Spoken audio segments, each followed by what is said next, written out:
महोदय, माननीय आयुक्त साहेब, माननीय सभागृह नेते व सभागृहातील सर्व सदस्य, मुंबई महानगरपालिका शिक्षण रूपांतर धोरण 2024 सभागृह नेते सागर नाईक साहेबांनी शिक्षण रूपांतर धोरण नवी मुंबईतील सर्व विद्यार्थी कार्यासाठी आणले. त्याचे सर्वप्रथम आपण सर्वांनी स्वागत केले पाहिजे आणि ती काळाची गरज आहे असे मला वाटते.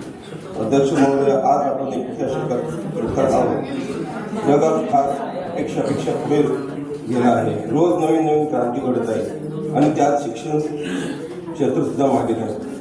गेल्या कित्येक काळापासून आपण फक्त 10वी व 12वीचा विचार करत होतो. या दोन्ही बोर्डाच्या परीक्षेत चांगले मार्क्स मिळाले की चांगले कॉलेजमध्ये ॲडमिशन आणि पुढे त्या विद्यार्थ्यांचा प्रवास असेल समजतो. पण आता तसे राहिले नाही.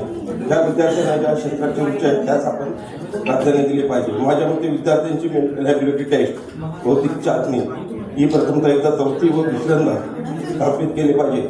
त्याला कुठल्या क्षेत्रात आवड आहे, मग ते संगीत क्षेत्र असो, क्रीडा क्षेत्र असो किंवा चित्रकला असो, त्यात त्याला प्रोत्साहन दिले पाहिजे.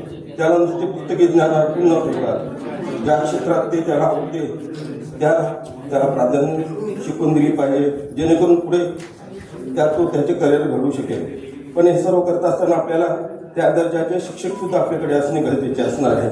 त्या ट्रेनिंग त्याला देण्यात यावी जेणेकरून ते अपडेट असतील आणि विद्यार्थ्यांना त्याचा फायदा होईल.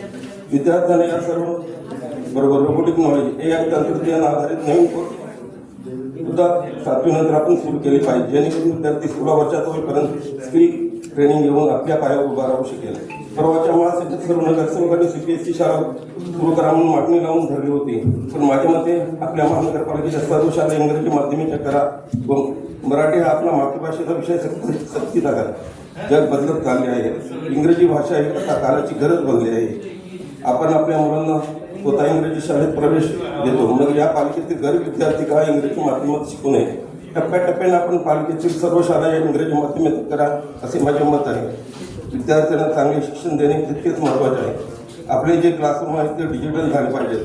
तसेच सरकारची जी DBT direct bank transfer policy आहे त्यात विद्यार्थ्यांनी प्रथम गणवेश बुक स्टॉक्सचे दुकानातून खरेदी करावे लागतात. मग त्याचे बिले शाळेत जमा करून पालकांनी या साहित्यावर खर्च केले पैसे बँकेत चेक घेतात.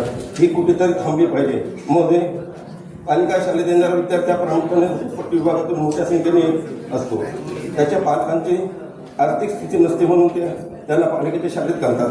हातावर पोट असते, रोजंदार काम चालू असते. मिळेल तेव्हा काम, संध्याकाळी घरी पैसे येतात तेव्हा त्यांची चूल पेटते. मग त्यांनी या गणवेश बूट बॉक्ससाठी 5,000 कुठून कर्ज काढून आणायचे का? त्यामुळे शासनाला आपण कळवावे की नवीन मुंबई महानगरपालिका सक्षम आहे. यांना गणवेश पहिल्याच महिन्यात द्याल. आम्ही टेंडर प्रक्रिया राबवून मुलांना गणवेश देऊ इच्छितो म्हणून आम्ही हे गणवेश दप्तर, बुक स्टॉक साहित्य टेंडर आताच काढावे, जेणेकरून जूनमध्ये तर विद्यार्थ्यांना साहित्य कपडे मिळतील. एकंदरच सभागृह नेते यांनी आणलेल्या या प्रस्तावाचं मी स्वागत करतो व ज्या माझ्या सूचना आहेत त्या आपण मान्य कराव्या ही विनंती करतो. धन्यवाद. मला इथे बोलून दिल्याबद्दल सभागृहाचे मनापासून धन्यवाद.